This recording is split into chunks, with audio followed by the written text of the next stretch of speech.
இறை இயேசுவில் பிரியமுள்ள சகோதர சகோதரிகளே, ஊனம் என்பது அறியாமை, அறிவு என்பது இயலாமை, உரிமை என்பது உறவு, உறவின் வெளிப்பாடு நட்பு, நட்பின் எல்லை பகிர்வு, பகிரின் துவக்கம் அன்பு. இன்றைய நற்செய்தி வாசகங்கள் இயேசு சீடர்களிடம் காட்டிய உறவு பரிமாற்றத்தின் உச்சகட்டத்தை எடுத்து காட்டுகிறது.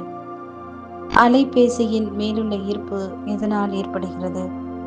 அது அலைபேசியின் மேலுள்ள ஈர்ப்பு என்பதை விட அதன் வழியாய் நாம் தொடர்பு கொள்ள விரும்பும் நபர், நிகழ்வு, இடம் இவற்றின் மேலுள்ள ஈர்ப்பு மற்றும் உடனடி தொடர்பு கொள்ள உதவும் மீடியா என்பதால் தான் இப்படி ஒரு ஆர்வம். அலைபேசி இல்லாத அந்த காலத்தில் இயேசு தன் சீடர்களிடம் உரையாடுகிறார். இயேசுவை திருமுழுக்கு யோவான் எலியா இறைவாக்கினரில் ஒருவர் என மக்கள் எண்ணுகின்றனர் என்றனர். அதில் மகிழ்ச்சி அடையாத இயேசு சீடர்களிடம், நீங்கள் யார் என்று சொல்கிறீர்கள் என்று ஆர்வமுடன் வினவுகிறார். இயேசு தன் சீடர்களிடம் அவர்களின் புரிதலில் ஆழம் பார்க்கிறார். இங்கு இயேசுவிடம் சீடர்கள் தாங்கள் கேட்டவற்றை கூறுகிறார்கள்.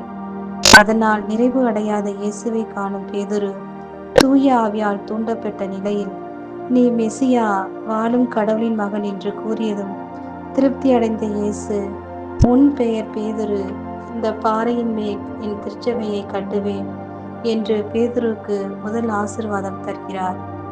இரண்டாவது ஆசீர்வாதம், பாதாளத்தின் வாயில்கள் அவற்றை வெற்றி கொள்ளா என்கிறார் இயேசு.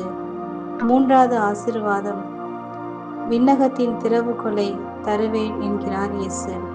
நான்காவது ஆசீர்வாதம், மண்ணுலகில் நீ தடை செய்வது விண்ணுலகிலும் தடை செய்யப்படும், மண்ணுலகில் நீ அவமதிப்பது விண்ணுலகிலும் அவமதிக்கப்படும் என்று பேதுருவுக்கு ஆசிக்கு மேல் ஆசி மழையை பொழிகின்றார் இயேசு.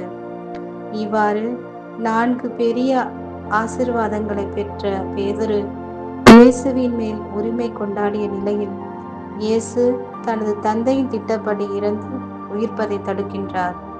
இவ்வாறு இறை திட்டத்திற்கு எதிராக செயல்படுகையில் இயேசு பேதுருவிடம், அப்பாலே போ சாத்தானே என்று விரட்டி அடிக்கின்றார். நாமும் நமது வாழ்வில் இறை சித்தம் அறிவதும் இறை திட்டம் நிறைவேற்றுவதும் எத்துணை அவசியமாகிறது. நாம் எப்படி இறை திட்டம் அறிவது? இயேசு மேல் நம்பிக்கை வைத்து இருப்பது ஒன்றே நாம் இறை சித்தம் அடைய எளிய வழி.